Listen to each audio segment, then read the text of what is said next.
It is very helpful to put the recent crisis and the ongoing recovery into historical context.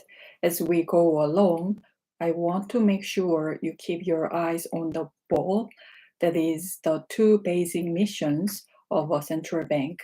The first is maintaining macroeconomic stability, maintaining stable growth, and keeping inflation low and stable. The principal policy tool for maintaining macroeconomic stability is monetary policy.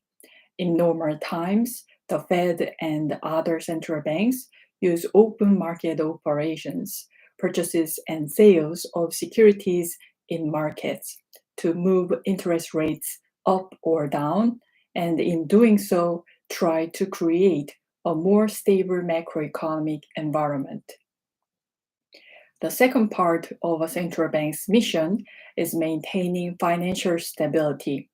Central banks are focused on trying to ensure that the financial system functions properly, and in particular, they want to prevent, if possible, and if not, to mitigate the effects of a financial crisis or a financial panic.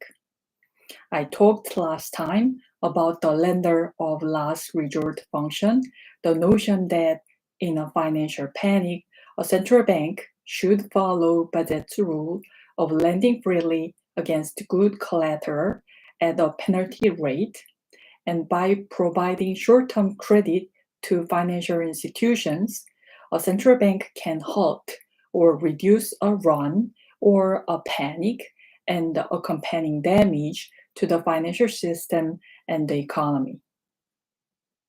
But let's talk a little bit about history. We left off at World War II, which ended the Depression and led to a sharp drop in unemployment as people were put to work building munitions and serving on the home front. One of the aspects of wars that economists pay attention to is how they get financed. Normally, wars are financed very substantially by borrowing. During World War II, the US national debt increased quite substantially to pay for the war. And the Fed, in cooperation with the Treasury, used its ability to manage interest rates to keep interest rates low so as to make it cheaper for the government to finance World War II. So that was the role of the Fed during the war. After the war ended, the debt was still there. The government was still worried about paying the interest on the national debt, which was at a very high level. And so there was considerable pressure on the Fed to keep interest rate low even after the war. But that had the drawback that if one keeps interest rate low, even as an economy is growing and recovering, one risks overheating the economy and triggering inflation. By 1951, the Fed was very concerned about inflation prospects in the United States. After a series of complex negotiations, the Treasury agreed to let the Fed set interest rate independently as needed to achieve economic stability. That agreement, called the Fed Treasury Accord of 1951, was very important because it was the first clear acknowledgement by the government that the Federal Reserve should be allowed to operate independently. Today, around the world, there is a very strong consensus that central banks that operate independently will deliver better results than those that are dominated by the government. In particular, a central bank that is independent can ignore short-term political pressures, for example, to pump up the economy before the election, and in doing so, it can take a much longer perspective and get better results. The evidence for this is quite strong. As a result, major central banks around the world are typically independent, which means that they make their decisions irrespective of short-term political pressures.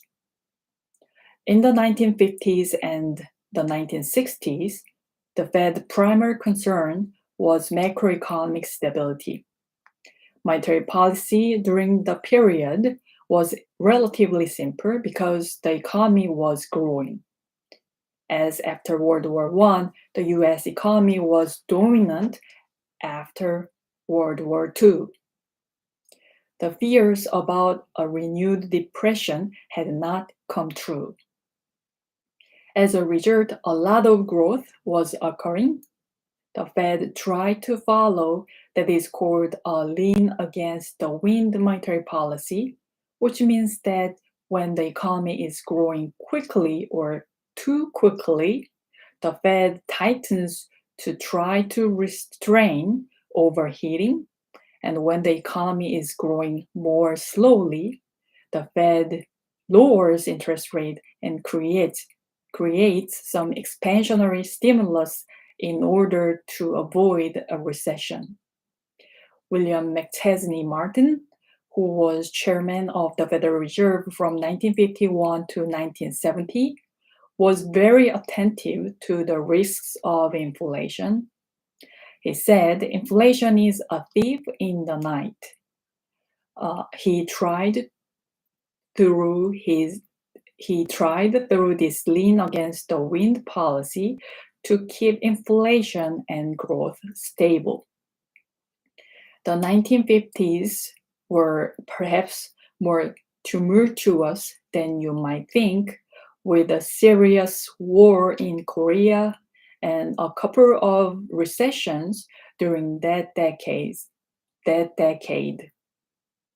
Nevertheless, it was basically a productive and prosperous decade as the economy went back to civilian operations after the end of World War II. Things were not to remain completely trouble-free, however. Starting in the mid-1960s, for a variety of reasons that I will discuss, monetary policy became too easy. And after a time when the Fed did not change its policy stance, this easy monetary policy led to a surge in inflation and inflation expectations. Figure 7 shows a graph of inflation. You can see that from 1960 to 1964, inflation averaged only a little over 1% per year. It picked up during the Vietnam War period, 1965 to 1969, and went even higher in the early 1970s. But the end of the 1970s, the consumer price index inflation rate peaked at about 13%. Inflation was a growing problem starting in the mid-1960s and into the 1970s. Why was monetary policy so easy as to allow inflation to become a problem in the 1970s? One issue was technical. Monetary policymakers became too optimistic about how hot the economy could run without generating inflation pressures. It was a general view that unemployment could be kept at a low level, 3 or 4%, by keeping inflation a little bit higher. You would be able to get that higher employment level. In the prosperity of the 1950s and the early 1960s, the Fed began to follow that approach. There was actually quite a subtle issue here, which was that economic theory and practice in the 1950s and early 1960s suggested that there was a permanent trade-off between inflation and employment. The notion being that if we could just keep inflation a little bit above normal, we could get permanent increases in employment and permanent reductions in unemployment. That view was taken by many economists during that time. Milton Friedman, the famous monetary economist, wrote in the mid 1960s quite prophetically that this was going to cause trouble. He argued that an increase in inflation might cause unemployment to fall for a while, but at best it would be a transitory effect. The analogy might be to a candy bar. If you eat a candy bar, in the short run, it gives you a burst of energy, but after a while, it just makes you fat. Friedman argued, and he turned out to be quite prescient, that attempts to keep unemployment too low through monetary policy were going to end up creating inflation. That's all for today. Thank you.